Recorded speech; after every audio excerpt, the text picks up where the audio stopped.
बहुत समय पहले त्रेतायुग में एक गुप्त नगरी थी मयंगरी। ये शहर पृथ्वी पर नहीं बल्कि पाताल लोक में स्थित था और वहां नागों का राज चलता था। उस नगरी की एक सुंदर नाग कन्या थी सुरसा। वह न केवल रूपवती थी बल्कि अत्यंत विदुषी और तपस्विनी भी थी।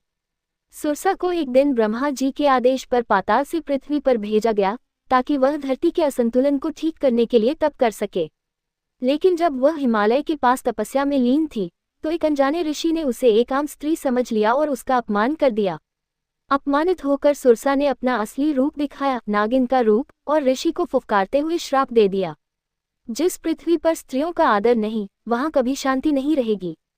तुम्हारी वंश परंपरा भी लुप्त हो जाएगी।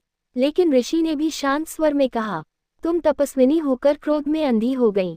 तुम्हारा ये शाप तुम्हें ही बंधन में डालेगा। जब तक तुम किसी मर्यादा पुरुषोत्तम की परीक्षा नहीं लेती, तुम मुक्त नहीं हो सकती। यही सुरसा बाद में रामायण में फिर प्रकट होती है। जब श्री राम, लक्ष्मण और सीता को खोजने निकलते हैं, तब हनुमान जब समुद्र पार कर रहे होते हैं तो सुरसा उनका मार्ग रोकती है और कहती है, मैं तुम्हें खा जाऊंगी। हनुमान अपनी चतुराई से छोटा होकर सुरसा के मुख में प्रवेश कर फिर बाहर आ जाते हैं। सुरसा मुस्कुराकर कहती हैं, मैं तुम्हारी परीक्षा ले रही थी, हे पवन पुत्र। तुम उत्तीर्ण हुए, जाओ, तुम्हारा कार्य सफल होगा। इस पौराणिक कथा से हमें सीख मिलती है कि क्रोध में लिया गया निर्णय भी एक तपस्विनी को शापग्रस्त कर सकता है।